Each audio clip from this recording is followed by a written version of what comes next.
Audio Jungle.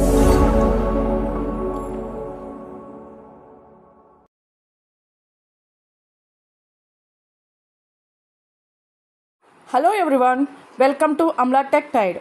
I am so happy to see you here today. This is day 1 of our cursive handwriting series for kids. In this series, we will learn how to write beautiful cursive letters step by step. ముఖ్యంగా నేను ఈ cursive writing series start చేయడానికి గల కారణం ఏంటంటే చాలా స్కూల్స్లో like LKG నుండి యూకేజీ ఈ స్టేజెస్లోనే కర్సివ్ రైటింగ్ అన్నది ఇచ్చేస్తున్నారు. సో చాలామంది పిల్లలు అది రాయలేకపోతున్నారు. స్కూల్లో హోంవర్క్స్ ఇచ్చేస్తున్నారు, ఇంటికి వచ్చేసి పేరెంట్స్ ఎవరో ఒకరు రాస్తున్నారు.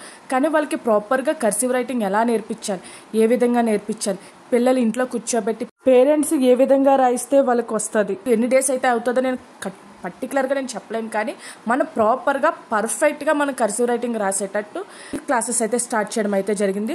సో దయచేసి ప్రతి పేరెంట్ స్కిప్ చేయకుండా చూసి అర్థం చేసుకొని ముందు మీరు ప్రాక్టీస్ చేసి పిల్లలతో అయితే ప్రాక్టీస్ చేయించండి. ఎందుకంటే మనం ఎంత ప్రాపర్గా చెప్తే పిల్లలు అంత ప్రాపర్గా ఈ కర్సివ్ రైటింగ్ అన్నది నేర్చుకుంటారు. సో అదొకటి మైండ్లో పెట్టుకొని ఈ వీడియోని ప్రతిరోజు నేను డే బై డే నేను స్టెప్ బై స్టెప్ చెప్తున్నాను. అదేవిధంగా డే బై డే నేను ఈ క్లాసెస్ అన్నది వీడియోస్ అన్నది అప్లోడ్ చేస్తాను. సో క్లియర్గా విని పిల్లలకైతే ఎక్స్ప్లెయిన్ చేయండి. ఇంకా టాపిక్లోకి వెళ్ళిపోయింది. ఇదే కనుక మన ఛానల్ ఫస్ట్ టైం కనుక చూస్తే దయచేసి లైక్ చేయండి, షేర్ చేయండి, సబ్స్క్రైబ్ చేయండి. What is cursive hand writing?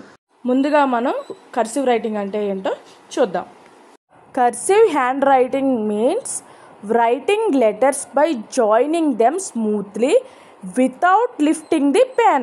Cursive hand writing అంటే లెటర్స్ని కలుపుకొని స్మూత్గా రాయడం, పెన్నని ఎక్కువగా లిఫ్ట్ చేయకుండా అట్లాగే హోల్డ్ చేస్తూ రాయడాన్ని కర్సివ్ రైటింగ్ అంటారనమాట.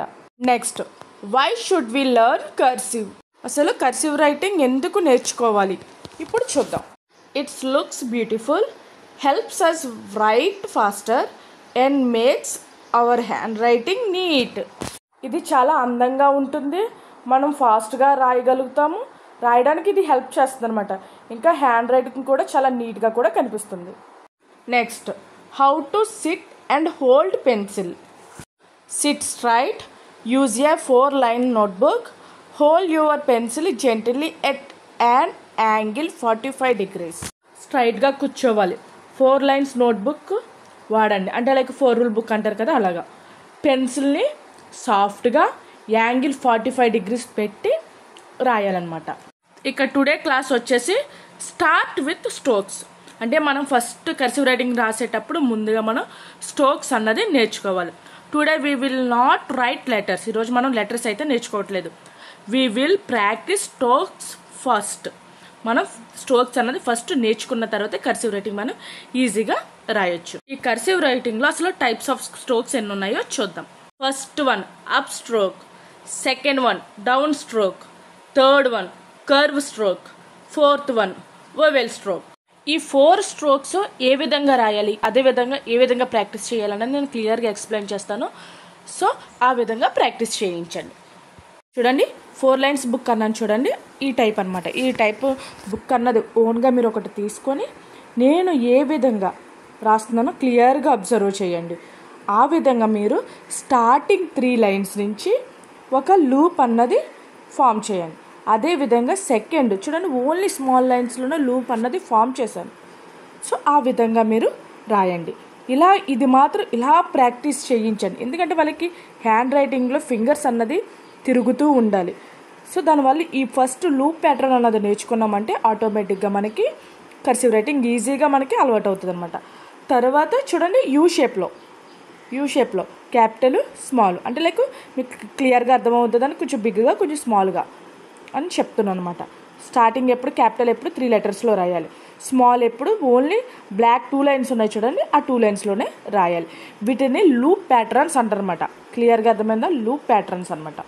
ఇప్పుడు నేను ఏ ప్యాటర్న్స్ అయితే రాస్తున్నానో అవి రోజు మీరు డేట్ మెన్షన్ చేయండి, ఓకేనా? కొన్ని ప్యాటర్న్స్ ఇవ్వండి. లైక్ నేను ఇప్పుడు ఇంచుమించు ఒక 6 ప్యాటర్న్స్ అన్నది చెప్తాను. సో ఈ 6 ప్యాటర్న్స్ని కనీసం డివైడ్ చేసుకోండి 2 ప్యాటర్న్స్గా. అవి కంప్లీట్గా వాళ్ళ ఫింగర్ ఫ్రీగా మూవ్ అయ్యేంత వరకు ప్రాక్టీస్ అయితే చేయించండి. ఇవి ట్రేస్ బుక్స్ కూడా అవైలబుల్గా ఉంటాయి బుక్ స్టాల్లో, తీసుకోండి. లేదు అంటే కనుక మీ ఓన్ హ్యాండ్స్తో మీరు పిల్లలకి చెయ్యి పట్టుకొని హోల్డ్ చేయించుతూ ప్రాక్టీస్ అయితే చేయించండి. ఇలా ప్రాక్టీస్ చేయించడం వల్ల పిల్లలకి హ్యాండ్ మూమెంట్ ఈజీగా అవుతుంది అనమాట. సో రోజు ప్రాక్టీస్ అయితే ఖచ్చితంగా చేయాలి. కర్సివ్ రైటింగ్ అంటే ఒకరోజు నేర్చుకొని వచ్చేసేది అయితే కాదు. సో రోజు ప్రాక్టీస్ చేయించడం వల్ల మనకి ఈ కర్సివ్ రైటింగ్ అన్నది చాలా ఈజీగా త్వరగా నేర్చుకోవచ్చు అనమాట. చూసారు, టోటల్ 6 ప్యాటర్న్స్ అయితే చెప్పాను. ఈ 6 ప్యాటర్న్స్ డేకి 2గా డివైడ్ చేసి పిల్లలకైతే చెప్పండి. అర్థమైంది కదండి. ఈరోజు క్లాసు ప్యాటర్న్స్ కోసం చాలా క్లియర్గా ఎక్స్ప్లెయిన్ చేశాను. సో మీరు ఇది రోజు ప్రాక్టీస్ చేయిస్తే వాళ్ళు ఈజీగా కర్సివ్ రైటింగ్ అన్నది ఈజీగా నేర్చుకుంటారు. సో ఈరోజు వీడియో మీకు అర్థమైంది అనుకున్నాను. నెక్స్ట్ వీడియోలో మనం స్ట్రోక్స్ కోసం క్లియర్గా తెలుసుకుందాం. ఇదండి ఈరోజు వీడియో కనుక మీకు నచ్చితే దయచేసి లైక్ చేయండి, షేర్ చేయండి, సబ్స్క్రైబ్ చేయండి. అండ్ మోర్ ఓవర్ ఏంటంటే ఈ వీడియో కనుక మీకు నచ్చితే కనుక దయచేసి ఒక చిన్న లైక్ కానీ కామెంట్ కానీ చేయండి. Follow for more updates. Thank you.